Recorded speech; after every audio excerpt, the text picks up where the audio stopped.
So if I think about significant life changes, I really think that my journey began when I was born, when I was born to an Indian dad and a white mom during apartheid, when legally they shouldn't have been together. So from a very young age, I've gotten used to, the meanness and the judgments of people.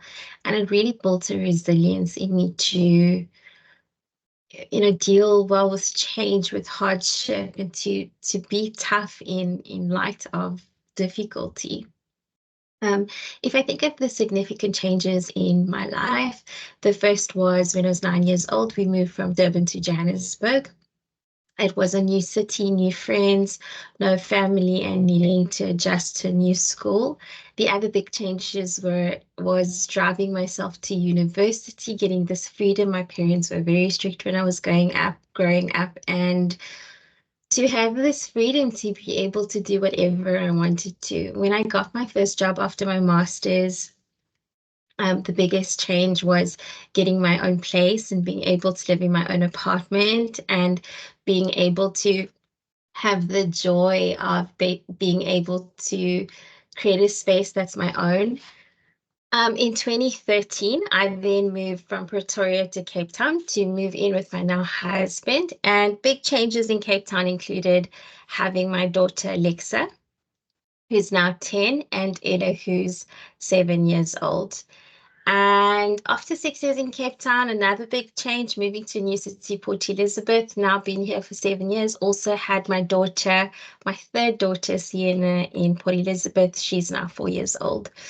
So those are a lot of positive changes, and I've had a very blessed life. But in 2017, I lost someone really important in my life, my granny, and I was very close to her. And then in 2020, during COVID, my dad passed away at the age of 57 in hospital as he had just turned 57. And 6 months later, my mom passed away of cancer at the age of 54. So losing my parents really destabilized me. I was very close to my parents, and it was very difficult to face the prospect of losing parents. After I lost my parents, when I think of how I deal with change, I started to numb up my feelings and try to push hard through life, hoping that if I'm too busy, I won't have time to feel. And these feelings that I so carefully compartmentalized, they started to catch up with me at the worst of times. Um, Often catching up with me in the mall, the car park, and I pride myself on being busy, on being a strong woman. I should be so proud that I haven't fallen apart with everything I've been through. But with numbing out all of the feelings, after 3 years, I started to get sick.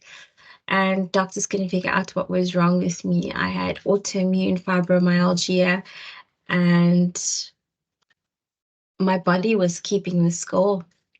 I was overworking, burning out to just keep myself from feeling anything. And in the feedback with Benita and my team, I was glamorizing burnout. It hurt. I was proud of being a workaholic, and I thought that I should be proud of how hard I can work and not fall apart. But what really happened was that I realized I needed to start therapy. Starting therapy, I was actually quite negative about doing therapy because I thought, what is the point of this? I already know what's wrong with me.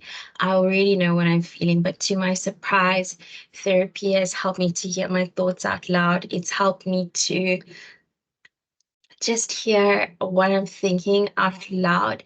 And it's sometimes it's frightened me, but it's also helped me to develop strategies on how to navigate change and pain better. I've learned how to reframe the expectations that I put on myself and how to prioritize things that are important to me, including myself. And I'm still on the journey, but I feel that now when change gets added on, I tackle the feelings and the overwhelmingness of it all. And through awareness and small coping mechanisms, I learned to put boundaries in place.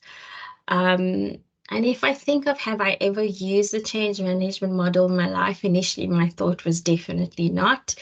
But in fact, it's similar to the ADCOM model in that the therapy has created this awareness in me, this desire to want to change how I'm feeling and how that's impacting me.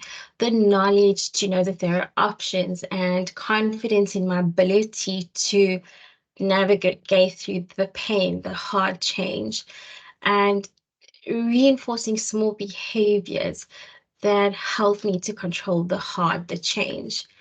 Um, so small reinforcements matter. If I look at how those lessons are so important and how they can help in managing change in an organization.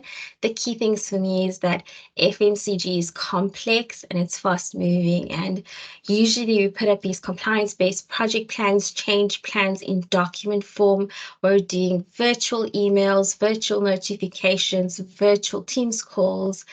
I think it's just so important to have that human touch, the sincerity to allow people, like in therapy, to voice their concerns, to talk out loud, to overcome that wave so that they can be a part of the change. Or otherwise they could continuously resist change and become barriers to change and obstacles to change. So that's the most important thing for me, and that some days I feel really good and some days I feel really bad. So even in a change process, when a change plan is linear, it's clear that people and their feelings aren't. Some days we're up and some days we're down, and that can impact the change process and the dissonance we experience when going through change or going through hardship or big changes in the organization. So it's important to understand that it's a non-linear process and to navigate how we deal with these changes.